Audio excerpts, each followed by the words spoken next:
Hey guys, it's Aspen Jones again. I first off want to apologize. I am really sorry that I have not posted a new video in such a long time for those of you who do enjoy watching my videos and are subscribers. I was away, and then I have just been so busy after school with homework and stuff, and I wasn't able to have access to my phone for a little bit, and I have been so out of it lately that I want to apologize for not making a lot of videos the time I was making. So, second off, I want to let you guys know that I am currently working on my own books that I want to hope that they're all published. I have finished 2, one of them which is currently being edited, and hopefully you'll be seeing my name out there if it's either self-published or actually published, and I really hope it'll be published soon. It should be done like final copy by Christmas this year. And that's what my editor told me, since we have a lot to work on. We want to get through a bunch of manuscripts. But, so hopefully, but this video, as I said in my last video, I am going to show you guys something that helps me when I am writing. So, it's called, I'm sure there are other names for it that people get it, but I call it a chapter list. So, sorry. So basically, a chapter list, what I do is when I have an idea for a story, I don't even think of a title right away. I just kind of write the first 5 to 10 chapters, because it's just whatever's on my mind. It doesn't even have to be 5 to 10 chapters. It's just like whatever's on your mind and you want to get into chapters, just write it down into chapters. It doesn't have to be good or anything. But once you get to 5 or 10 chapters, or how many ever chapters you feel like you can get to without thinking, oh, where do I go after this? Because I know I do that a lot, and that's why I made a chapter list for myself. So, once you get to that point where you're like, oh, wait, where do I go from here? I don't know what's going on. You should go back to the chapters that you originally wrote. For each chapter, make a new document in whatever you're writing in, and write down whatever happened in chapter 1. And then write down whatever happened in chapter 2. And then continue that until you get to the chapter that you wrote up to. And after you do that, you should start thinking about how you want to plan for the next chapters. And before writing that chapter, write down whatever you want to happen in that chapter in the chapter list, because when you go back and you're like, wait a minute, what was I writing in this chapter? You go back to your chapter list and you see what the chapter is about, and you can just be like, oh, that's what I was writing about, and you just continue writing. And it's so much easier than just not knowing what to write, being in a writer's block. It helps. It's a lifesaver for me when I'm writing. So I will show you guys. This is my chapter list. As you can see, I have a lot of chapters written, and see, look at this, right? Look at chapter 1's chapter list. That's when I was like, I don't really know what I'm writing. And then look at a chapter down here. Look. What is this? This is chapter 15. Look at chapter 15's chapter list. I have it like written down detail by detail what's going on. This is for one of the books that I have already finished. Look at this one. This is chapter 22. It just helps me so much, because then I know what I'm writing.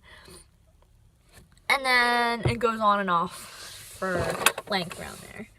But it has helped me so much when I am writing.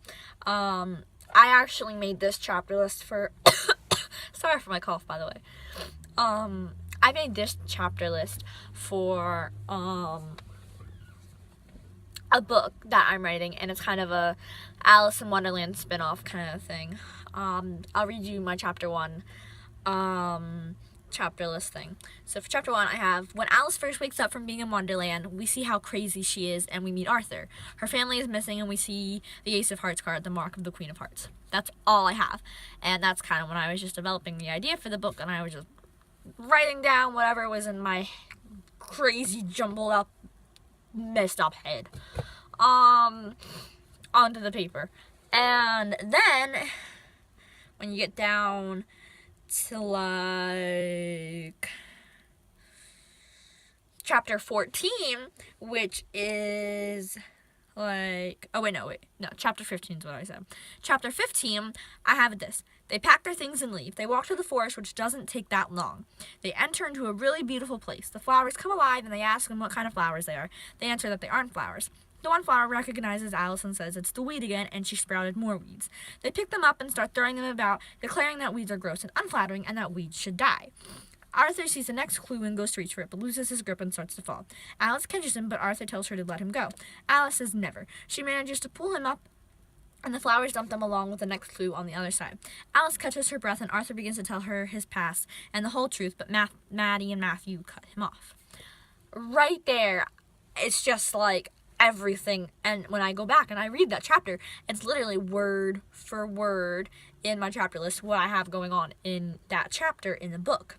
Like, they walk to the forest, which doesn't take that long. So, like, I know when I'm writing that the walk isn't that long, and I don't need to make the conversations really long because the walk isn't long at all. And I have some of the things that they say in there too, so I kind of know the dialogue already that's going to go onto the paper in the book. So when you write a book, if you want to write a book, which I think is amazing. It's so much fun to write a book, really. You get to develop characters, you get to write dialogue, think of like where it's going to be set. So writing books is really fun. But if you write a book, I highly suggest making a chapter list like this again, where you have the title of your book at the beginning, and then you have chapter 1, chapter 2, chapter 3, and underneath just write what you are putting into the chapter. And I know it's helped me a bunch of times, and I hope it will help you guys.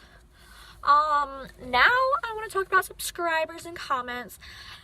I know I'm just getting started. I'm not like one of those like really cool like YouTubers like everyone else is out there. But I am really hoping that I will get more subscribers because I really want to get better at this. And I really want you guys to comment like writing tips or like questions if you guys have any questions, or like books you want me to read and review. Or you can even comment and tell me things that you think I could improve on in my videos, because I've never done this before, so that would extremely help me. So I would really appreciate that, guys. And the more subscribers, the better. Alright, and also, after this video, I might make 1 or 2 more videos right now, just because I have not made a video in like a month. So that will be a treat for you guys if I do 1 or 2 more. Probably 1, maybe 2. If you get 2, that's awesome, because I wasn't really going to do 2, but I might, just to please you guys. Alright, this is Aspen Jones again. Bye, guys.